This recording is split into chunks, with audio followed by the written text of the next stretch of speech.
নমস্কাৰ লাহন trading academy YouTube চেনেলত আপোনালোকক স্বাগতম জনাইছোঁ। এতিয়া চাওক মাৰ্কেটত কি হ'ল কেনেকৈ আপুনি ট্ৰেড কৰিব। এতিয়া ডিচেম্বৰ মাহৰ প্ৰথম 1 ডিচেম্বৰ আমি পাৰ কৰিলোঁ। এতিয়া 4 ডিচেম্বৰ তাৰিখে আপুনি কেনেকৈ ট্ৰেড কৰিব। এতিয়া চাওক মই মাৰ্কেটত আপোনালোকক দেখুৱাই দিছোঁ। প্ৰথমতে মই ৰেঞ্জবিলাক বনাই ল'লোঁ 4 ডিচেম্বৰৰ কাৰণে। ফিন নিফটিত চাওক এটা বহুত ডাঙৰ ৰেলী দি দিলে। প্ৰথমতে মই ফিন নিফটিৰ ক্ষেত্ৰত ক'বলৈ লৈছোঁ। মাৰ্কেটত চাওক আপোনাৰ ফিন নিফটিত এটা বহুত ডাঙৰ আপোনাৰ বুলিছ মুভ দিলে ফিন নিফটি, বেংক নিফটি আৰু নিফটি 50ত। গতিকে গোটেইকেইটাত এটা ডাঙৰ বুলিছ মুভ দি দিছে। গতিকে চাওক আপোনালোকে ট্ৰেড কৰোঁতে অকণমান সাৱধান হ'ব লাগিব। এতিয়া মই প্ৰথমতে কৈছোঁ ফিন নিফটিত আপুনি কেনেকৈ ট্ৰেড কৰিব। চাওক মই এটা ৰেঞ্জ বনাই দিছোঁ 20,200 এইটো এটা তলত আপুনি ছাপৰ্ট আৰু আপছাইডলৈ সেইটো 20,250 সেইটো হৈছে আপোনাৰ ৰেজিষ্টেঞ্চ।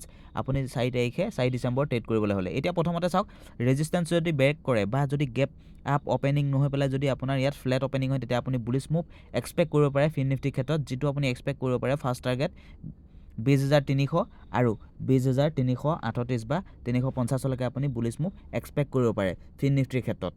আৰু মই এতিয়া 15 মিনিটৰ ক্ষেত্ৰত 15 মিনিট মই বনাই লৈছোঁ। আৰু এতিয়া মই কৈছোঁ যদি গেপ আপ অপেনিং হৈ যায় তেতিয়া আপুনি চাওক গেপ আপ যদি অপেনিং হৈ যায় 20,250 ওপৰত তেতিয়া মই বুলিছ ভিউ ইমান এক্সপেক্ট নকৰিম। তেতিয়া মই বেৰিছৰ এক্সপেক্ট কৰিম, যিটো আপোনাৰ ফাৰ্ষ্ট টাৰ্গেট হ'ব 20,110লৈকে মই ফাৰ্ষ্ট টাৰ্গেট ৰাখিম। তাৰ ওপৰত এটা চাবলগীয়া বিষয় 20,205ত কি কৰিছে, 50 পইণ্ট তললৈ অহাৰ পিছত কি কৰিছে। যদি বুলিছ হ'বলৈ গৈছে তেতিয়াহ'লে আপুনি বুলিছ ল'ব পাৰে, যদি বুলিছ নহয় তেতিয়া বেৰিছ হয় তেতিয়া 20,110লৈকে আপুনি বা 100লৈকে আপুনি বেৰিছ ট্ৰেড ল'ব পাৰে।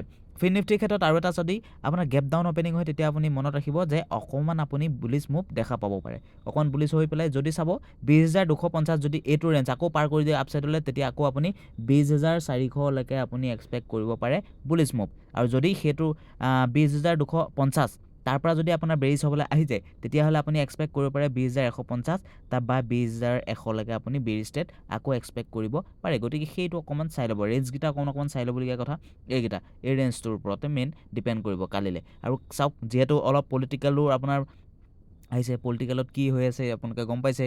ষ্টেটত যদি বিজেপি আপ হৈ যায় তেতিয়া আপুনি অকণমান বুলিছ মুভ দেখিব পাৰে এক্সপেক্টেড। গতিকে অকণমান কি হ'ব, ভলেটিলিটি বেছি থাকিব। এতিয়া চাওক বেংক নিফটিৰ ক্ষেত্ৰত মই আপোনালোকক পোনে কৈ দিছোঁ এতিয়া আপুনি কেনেকৈ ট্ৰেড কৰিব পাৰিব 4 ডিচেম্বৰ তাৰিখে। এতিয়া যদি আপোনাৰ এইটো ৰেঞ্জ যিটো 44,800 এই ৰেঞ্জৰ ওপৰত অপেনিং হয় তেতিয়াহ'লে ছাইডবেজ হোৱাৰ সম্ভাৱনা মই ইয়াত দেখা পাইছোঁ। আৰু ৰেঞ্জটো হ'ব 44,900ৰ ভিতৰত যদি অপেনিং হয়। আৰু তাৰ ওপৰত যদি গেপ আপ অপেনিং হয় তেতিয়া মই বুলিছ এক্সপেক্ট কৰিম।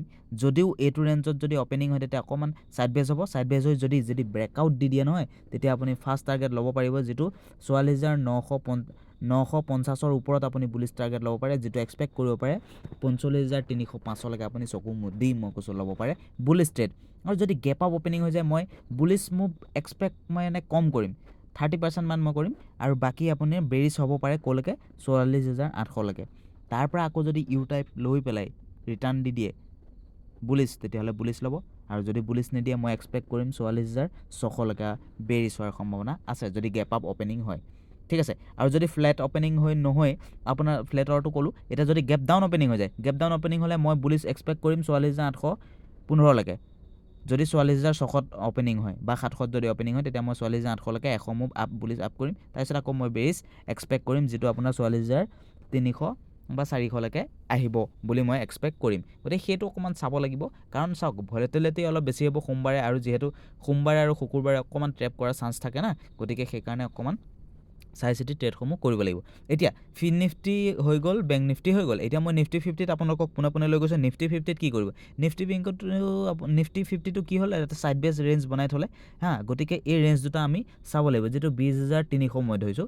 20,300ৰ আপ গ'লে আপুনি বুলিছ এক্সপেক্ট কৰিব পাৰে, কিন্তু তাৰ তলত যদি আহে তেতিয়া অকণমান ছাইডবেজ হোৱাৰ সম্ভাৱনা আছে এদিন বা দুদিন। আৰু যদি ছাইডবেজ নহয় আৰু বেৰিছ হয় তেতিয়াহ'লে আপুনি বেৰিছৰ টাৰ্গেটটো ৰাখিব পাৰে 20,240ৰ তলত হ'লে আপুনি বেৰিছ ট্ৰেড এক্সপেক্ট কৰিব পাৰে, যিটো 20,000লৈকে আকৌ বেৰিছ হোৱাৰ সম্ভাৱনা মই ইয়াত দেখা পাইছোঁ।